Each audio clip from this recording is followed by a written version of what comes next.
Hey guys, welcome back to my channel. Moon in the day के episode 3 में आपका स्वागत है। अगर आपने इससे पिछले एपिसोड्स नहीं देखे हैं तो आई सजेस्ट कि आप पहले उन्हें देख लीजिएगा, जिनका लिंक आपको डिस्क्रिप्शन में मिल जाएगा। और अगर आपको मेरी वीडियो पसंद आए तो प्लीज उसे लाइक करना और चैनल को सब्सक्राइब करना बिल्कुल मत भूलिएगा। एपिसोड 3 की स्टार्टिंग में कांग एक माउंटेन पर आ जाती है और एक पेड़ के पास जाती है जहाँ पर एक बोर्ड लगा था जिस पर लिखा था fire fighter Kang Sohan, rest in peace. And ये कांग के फादर थे और वो कहते हैं कि मैं आपको बहुत मिस करती हूँ पापा, और आज मैं आपको कुछ बताने आई हूँ। मैंने कहा था ना कि मैं आपके सारे सपने पूरे करूंगी, तो आज मैं इंटरव्यू देने जा रही हूँ एंटार्क्टिक रिसर्च स्टेशन के लिए, तो आप मेरी हेल्प जरूर करना। उसके बाद वो वहाँ से जाने लगती है एंड तभी उसे जुनो और युंचे दिखते हैं, तो वो उन्हें देखकर छुप जाती है और कहते हैं कि जुनो यहाँ क्या कर रहा है, पक्का कुछ गड़बड़ है। नेक्स्ट सीन में ये दोनों उसी टेम्पल में आ जाते हैं, तो दोहा चीफ मॉन्क से कहता है कि कैसे हो मॉन्क। तो मॉन्क कहते हैं कि मेरी मेमोरी काफी कमजोर हो गई है, तो मैंने आपको पहचाना नहीं। तो दोहा कहता है कि अब तो तुमने तावीज बनाना बंद कर दिया होगा ना, क्योंकि जितना मुझे याद है तुम्हारे पास काफी सारे तावीज थे। तो चीफ मॉन्क कहते हैं कि आप चाहो तो जाकर देख सकते हो, एंड वहाँ से चले जाते हैं। नेक्स्ट सीन में दोहा टेम्पल के अंदर आकर हर एक तावीज को टच करता है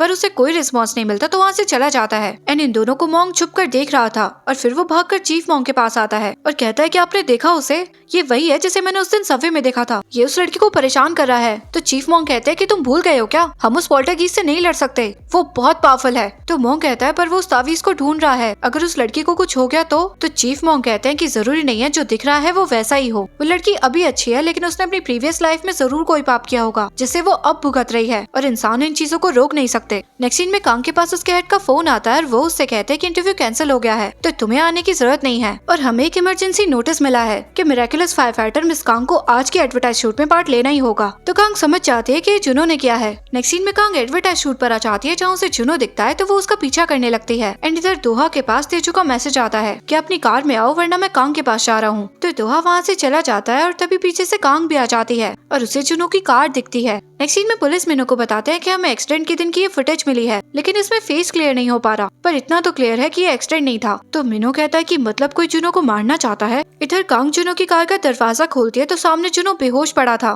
तो वो उसे उठाने लगती है और वहाँ उसे एक इंजेक्शन भी मिलता है, पर तभी पीछे से कोई कांग को डंडा मारकर बेहोश कर देता है और उसके सारे सामान को बाहर फेंक देता है। नेक्स्ट सीन में मिनो युंजे से कहता है कि चेक करो कि जुनो कहाँ है, तो युंजे चेक करने आता है जहाँ उसे कांग का सामान मिलता है। एंड मिनो पुलिस को भी इन्फॉर्म कर देता है। इधर तेजू किसी को मैसेज करता है कि तुम वहाँ पर पहुँचे या नहीं, एंड तभी वहाँ पर पुलिस और मिनो भी आ जाते हैं और मिनो तेजू से पूछता है कि जुनो कहाँ है। तो तेजू कहता है कि मुझे कैसे पता होगा। तो मिनो दोबारा पूछता है तो तेजू कहता है कि कहाँ ना, मुझे नहीं पता। तो ऑफिसर्स कहते हैं कि हम उन्हें जल्दी ढूंढ लेंगे। एंड तभी वहाँ युंजे कांग का सामान लेकर आता है, तो ऑफिसर कहते हैं कि हाँ जुनो तो अपनी बॉडीगार्ड के साथ है। नेक्स्ट सीन में हम कांग और दोहा को देखते हैं जो कि बंधे हुए थे। एंड तभी कांग को होश आ जाता है, तो वो खुद को खोलने की कोशिश करती है और वो देखती है कि वहाँ पर बहुत सारे लड़के होते हैं, और वो दोहा से कहते हैं कि जुनो अगर तुम जग भी रहे हो तब भी ऐसे प्रिटेंड करना कि तुम मर गए हो। और उसके बाद वो अपने वेपन से खुद को खोलने लगती है। थोड़ी देर बाद वहाँ पर ब्लू शर्ट में एक लड़का आता है जो कि इनका हेड था, एंड उसे कांग वहाँ नहीं मिलती, तो वो सबसे पूछने लगता है। एंड तभी कांग एक लड़के के सर पर मार देती है, एंड उसके बाद वो इन सबसे बहुत अच्छे से फाइट करती है, पर वो ब्लू शर्ट वाला लड़का कांग के सर पे बहुत जोर से मार देता है और उसे नीचे गिरा देता है, तो वो बेहोश हो जाती है। नेक्स्ट सीन में ऑफिसर कहता है कि हमें वो मिल गए। तो तेजू कहता है पर ये लोग लेट हो गए। एंड तभी एक कार में से कुछ लोग बाहर निकलते हैं, तो तेजू उनसे कहता है कि तुम यहाँ क्या कर रहे हो और जुनो कहाँ है।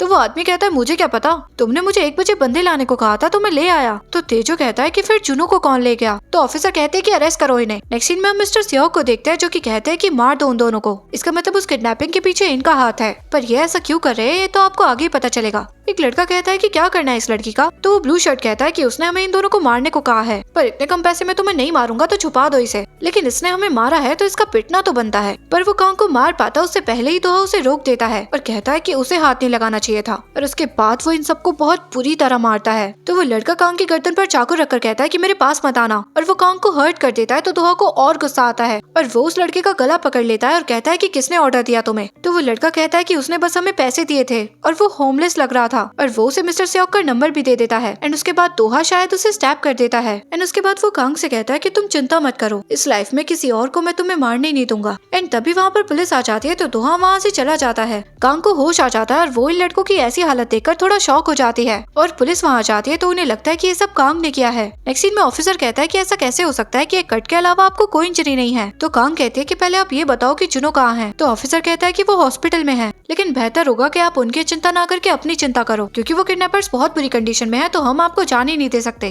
तो कांग कहते हैं कि मुझे ढंग से याद नहीं है, पर मैंने अपनी सेल्फ डिफेंस के लिए उन्हें मारा था। तो ऑफिसर कहते हैं कि वो सेल्फ डिफेंस से थोड़ा ज्यादा हो गया, तो पुलिस आपको जब भी बुलाएंगे आपको आना पड़ेगा। नेक्स्ट सीन में मिनो जुनो से कहता है कि तुम चिंता मत करो, मैं कांग की रेपुटेशन को खराब नहीं होने दूंगा। तो दोहा कहता है कि उसकी लाइफ रेपुटेशन से ज्यादा इंपॉर्टेंट है, क्योंकि किसी ने मुझे मारने की कोशिश की है, वो भी 2 बार। और हमें पास सीन दिखाया जाता है जहाँ जुनो यीसॉल से बात कर रहा था और तभी कोई उसे इंजेक्शन लगा देता है। तो मिनो कहता है कि पुलिस उस पर्सन को ढूंढ लेगी, तो तुम घर पर रहो और सेफ रहो। तो दोहा कहता है कि इंसिडेंट से प्रूव हो गया कि कांग के आसपास रहना मेरे लिए ज्यादा सेफ है। नेक्स्ट सीन में दोहा उसी प्लेस पर होता है जहाँ से मिस्टर सियोक ने उस लड़के को कॉल किया था, एंड तभी उनसे फुटेज भी ले आता है जिसमें वो क्लियर दिख रहे थे। तो दोहा कहता है कि आदमी जुनो के साथ साथ कांग के पीछे क्यों पड़ा है। नेक्स्ट सीन में हम मिस्टर सियोक को देखते हैं जो कि किसी से डरकर भाग रहे थे और उन्हें आवाजें सुनाई दे रही थी कि उनसे बदला लो, उन्हें मार दो, सबको मार दो। तो मिस्टर सियोक कहते हैं कि बस करो, और वो रूफ टॉप पर आ जाते हैं और कोई उन्हें वहाँ से धक्का दे देता है और मिस्टर सियोक की डेथ हो जाती है। एंड तभी वहाँ एक सोल आती है जो मिस्टर सियोक की बॉडी को पोजेस कर लेती है। एंड नेक्स्ट सीन में हम मिस्टर सियोक को देखते हैं जिनका लुक बिल्कुल चेंज हो गया था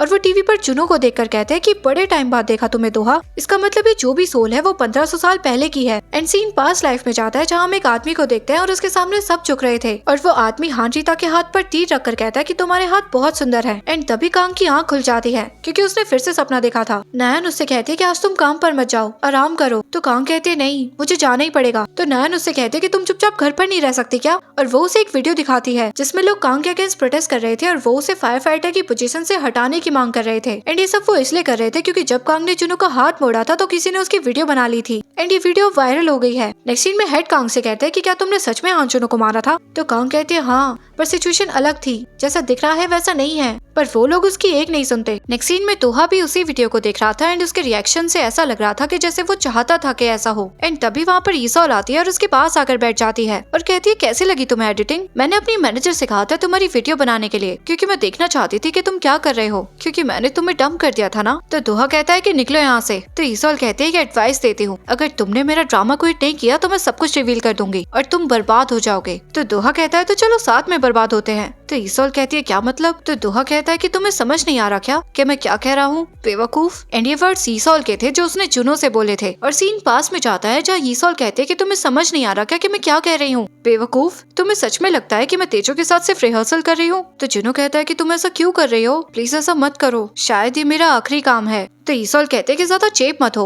और दफा हो जाओ, मैं तुमसे तंग आ चुकी हूँ। तो दोहा कहता है कि ज्यादा चेप मत हो और दफा हो जाओ। तो यीसॉल बहुत शॉक हो जाती है। नेक्स्ट सीन में कांग को पता चलता है कि जुनो के इंसिडेंट की वजह से उसे 3 महीने के लिए सस्पेंड कर दिया गया है और वो एंटार्क्टिक स्टेशन भी नहीं जा पाएगी। तो उसके फ्रेंड्स भी उसके लिए बहुत परेशान होते हैं। कांग के पास रिपोर्टर्स के फोन आने लगते हैं तो वो अपना फोन ऑफ कर देती है। नेक्स्ट सीन में लॉयर मिनो से कहते हैं कि आप सच में मिस कांग के ऊपर केस नहीं करने वाले। वो लड़के होश में आने के बाद से ही जुनो का नाम ले रहे हैं कि उनका ये हाल जुनो ने किया है। तो मिनो कहता है कि ये सब वो सिर्फ पैसे के लिए कर रहे हैं, जब तक उन्हें पैसे नहीं मिलेंगे वो चुप नहीं होंगे। तो लॉयर कहते हैं पर असॉल्ट की वीडियो तो वायरल हो गई है ना, तो सारा ब्लेम मिस कांग पर डाल देते हैं ना। पर मिनो साफ मना कर देता है और हमें पास सीन दिखाया जाता है जहाँ मिनो कहता है कि कांग एक फायर फाइटर है, उसे तुम्हारा बॉडीगार्ड बना दूं, इसका क्या मतलब है। तो दोहा कहता है कि हमने तेजू का रोल चुरा लिया, इस बात का क्या मतलब है। मुझे हमेशा ऐसा लगता था कि मिनो हमेशा जुनो की साइड है। तो मिनो कहता है कि मैं तुम्हारे लिए कुछ भी कर सकता हूँ, पर ये बहुत अलग है, बॉडीगार्ड का काम प्रोटेक्ट करने का होता है और मैं उसे फोर्स नहीं कर सकता। तो दोहा कहता है कि शायद आपको गलतफहमी हो गई है, मैं आपकी परमिशन नहीं मांग रहा, ये मेरी लास्ट विश है, तो क्या आप पूरी नहीं करोगे। और वो उसे हक करके कहता है कि मेरे पास ज्यादा टाइम नहीं बचा है। और दोहा जानबूझकर मिनो को इमोशनल ब्लैकमेल करता है। नेक्स्ट सीन में युनजे दोहा की खून वाली शर्ट को छुपा रहा था, पर तभी वहाँ पर ऑफिसर्स आ जाते हैं। तो युनजे उन्हें घर ले आता है। तो ऑफिसर दोहा से कहते हैं कि हम बस आपसे कुछ सवाल पूछने आए हैं। और वो उसे कुछ फोटोज दिखाकर कहते हैं कि आप इस पर्सन को जानते हो, इस पर्सन को हमने कई जगह देखा है एंड ये मिस्टर सियोक ही थे। तभी दूसरा ऑफिसर कहता है कि क्या आप मिस कांग के कांटेक्ट में हो, वो बेचारी सस्पेंड हो गई है और हम उससे कांटेक्ट नहीं कर पा रहे। तो दोहा को कांग की चिंता हो जाती है और वो उसे कंटिन्यू कॉल करता रहता है, पर वो उसका फोन नहीं उठाती। एंड तभी उसके पास मिनो का कॉल आता है और वो उससे कहता है कि मैं सब कुछ संभाल लूंगा। नेक्स्ट सीन में मिनो कांग को मिलने बुलाता है और उससे कहता है कि जुनो के पास ज्यादा टाइम नहीं बचा है। तो कांग कहती है क्या मतलब। तो मिनो उसे बताता है कि जब जुनो का एक्सीडेंट हुआ था तब मुझे पता चला था कि उसे कैंसर है, और अगर आप नहीं होती तो शायद मैं उसे खो देता और मुझे कभी पता नहीं चल पाता कि कोई जुनो को मारना चाहता है। मैं आपकी आपकी पूरी हेल्प करूंगा और मेक श्योर करूंगा कि आप अपने वर्क पर वापस चली जाओ, पर बदले में बस 1 महीने के लिए आप जुनो की बॉडीगार्ड बनकर उसे प्रोटेक्ट करना। तो कांग कहती है कहाँ है वो? तो मिनो उसे जुनो के घर ले आता है। वो अंदर जाकर जुनो को आवाज लगाती है पर वो रिप्लाई नहीं करता। तो कांग चलते चलते उसी स्टोन प्लेस पर आ जाती है। तो दोहा उसके पास पत्थर फेंक कर कहता है कि मैं शर्त जीत गया। तो कांग कहते हैं कि जब मैं तुम्हें बुला रही थी तो तुम जवाब क्यों नहीं दे रहे थे? मुझे तुम्हारी चिंता हो गई थी। तो दोहा कहता है कि तुम भी तो मेरा फोन नहीं उठा रही थी ना, तुम चाहती थी क्या कि मैं तुम्हारी चिंता करूं? तो कांग कहती है कि तुम मेरी चिंता क्यों करोगे? वैसे क्या ये सच है कि तुम्हारे पास बस 1 महीना है? और क्या ये भी सच है कि कोई तुम्हें मारना चाहता है? तो दोहा कहता है हाँ, पर तुम मेरी चिंता मत करो, जब तक तुम यहाँ हो मैं नहीं मरूंगा। तो कांग कहती है मतलब मुझे हमेशा तुम्हारे साथ रहना पड़ेगा क्या? तो दोहा कहता है कि बस 1 महीना काफी है, इसलिए प्लीज मेरी हेल्प करो ताकि मैं सुकून से इस प्लेस से जा सकूं। तो कांग कहती है कि मुझे क्या करना होगा? तो दोहा कहता है कि मेरे पास जितना भी टाइम है बस तुम मेरे साथ रहो। तो कांग मन में सोचते है कि मुझे पता है कि इसके पास बस 1 महीना बचा है, पर क्या मैं इसे प्रोटेक्ट कर पाऊंगी? और दोहा मन में सोचता है कि मेरे पास बस 1 महीना है, मुझे तुम्हें मारना ही होगा। नेक्स्ट सीन में कांग जुनो की बॉडीगार्ड बनने के लिए मान जाती है और बदले में मिनो से कहती है कि प्लीज आप सारी सिचुएशन को एक्सप्लेन कर देना ताकि मैं अपने काम पर वापस जा सकूं। नेक्स्ट सीन में कांग बॉडीगार्ड वाली यूनिफॉर्म में होती है तो दोहा उसे अजीब तरह से देखने लगता है। उसके बाद कांग वॉशरूम में आती है जहाँ वो कुछ लड़कियों को बात करते हुए सुनती है कि जुनो हिस्टोरिकल लैंग्वेज के मामले में बिल्कुल अनपढ़ है, तो आज तो बहुत टाइम लगने वाला है। और वो एक वीडियो भी देख रही थी जिसमें जुनो को हिस्टोरिकल लैंग्वेज पढ़ने में बहुत प्रॉब्लम हो रही थी एंड उस वीडियो को कांग भी देख लेती है। नेक्स्ट सीन में डायरेक्टर किम मिनो से कहते हैं कि वो इतना डिफिकल्ट ड्रामा कर पाएगा। तो मिनो कहता है कि जुनो इजी चीजें नहीं करता। तो डायरेक्टर कहता है कि वो बस अपनी गर्लफ्रेंड के लिए आया है, पर तुम तो कुछ ज्यादा ही कॉन्फिडेंट लग रहे हो। तो मिनो कहता है कि ये कॉन्फिडेंस इन्वेस्टमेंट लेकर आया है और बहुत इजी था OTT सर्विसेज के साइन लेना, तो क्या तुम इस कॉन्ट्रैक्ट को खत्म करना चाहते हो? तो डायरेक्टर कहता है कि मैं उसे बिल्कुल कास्ट नहीं करना चाहता, पर पता नहीं हायर अप्स उसे क्यों लेना चाहते हैं। एंड डायरेक्टर गुस्सा होकर वहाँ से चले जाते हैं। नेक्स्ट सीन में कांग कैमरा लेकर दोहा के पास आती है और कहती है कि एडिटिंग मैं शूट करूंगी। तो दोहा कहता है कि मैं नहीं करने वाला। तो कांग कहती है कि फिर तुम यहाँ क्यों आए हो? तो दोहा कहता है तुमसे मिलने। एंड तभी वहाँ पर ईसॉल आकर कहते हैं कि आ गए तुम, तो आज तुम हमें किस टाइम घर जाने दोगे जुनो? 10 बजे या 11 बजे? तो सब उस पर हंसने लगते हैं। दोहा वहाँ से जाने लगता है तो कांग कहते हैं कि तुमने कहा था ना कि तुम्हें कोई नहीं रोक पाएगा, तो इन्हें दिखा दो कि तुम कौन हो। एंड तभी ईसॉल उसे मैसेज करती है कि बेइज्जत होने के लिए तैयार हो जाओ। तो दोहा कहता है कि लगता है कि मैं अपनी ट्रैप में फंस गया हूँ। नेक्स्ट सीन में डायरेक्टर वहाँ जाते हैं और वो जुनो से कहते हैं कि तुम पहली बार हिस्टोरिकल ड्रामा कर रहे हो ना, तो तुम्हें बर्डन लेने की जरूरत नहीं है, हम पहले भी इसे तेजो के साथ पढ़ चुके हैं, तो ये बस एक फॉर्मेलिटी है, तो तुम बिना इमोशंस के साथ पढ़ोगे तो भी चलेगा। तो सब एक एक करके अपनी लाइंस बोलने लगते हैं एंड फिर दोहा की बारी आती है और वो बहुत ही ज्यादा अच्छे से अपनी लाइंस बोलता है, वो भी पूरे इमोशंस के साथ। तो डायरेक्टर और बाकी सब उससे बहुत ज्यादा इम्प्रेस हो जाते हैं। नेक्स्ट सीन में मिनो कहता है कि आज तुमने बहुत अच्छा किया। एंड तभी पीछे से युंजे आकर दोहा को हक कर लेता है और उसके कोट पर पानी गिरा देता है। तो दोहा उसे घूरने लगता है तो युंजे कहता है कि तुम्हारे कपड़े कार में रखे हैं। तो कांग कहती है कि मैं लेकर आती हूँ और वहाँ से चली जाती है। एंड तभी पीछे से दोहा किसी को भागते हुए देखता है। नेक्स्ट सीन में तेजू ईसॉल से कहता है कि क्या था वो सब? तो कहते हैं कि तुमने देखा नहीं क्या, वो कितना अच्छे से बोल रहा था, मैं भी शॉक हो गई। पर वैसे तुम यहाँ क्या कर रहे हो? तुम तो पुलिस स्टेशन में थे ना? तो तेजो कहता है कि मैं कितनी बार कहूँ कि मैंने वो सब नहीं किया। तो ईसॉल कहती है कि किससे फर्क पड़ता है, वैसे भी तुम्हारा करियर बर्बाद हो चुका है। एंड ये कहकर वो चली जाती है। एंड तभी तेजो के पास मिस्टर स्योक आते हैं और वो उसका हाथ बहुत टाइट पकड़ लेते हैं और कहते हैं कि अगर एक बार वो गायब हो गया तो सब ठीक हो जाएगा। एंड वो तेजो को काइंड ऑफ पोजेस कर लेते हैं। नेक्स्ट सीन में दोहा कांग के पास आता है जहाँ वो उसे वही शर्ट दिखाती है और कहते हैं कि ये तो वही शर्ट है ना जो तुमने उस दिन पहनी थी। तो दोहा कहता है कि ये मेरी नहीं है, युंजे से पूछ लो। तो कांग कहते हैं कि ऐसे ब्लड स्टेन्स मैंने बहुत देखे हैं,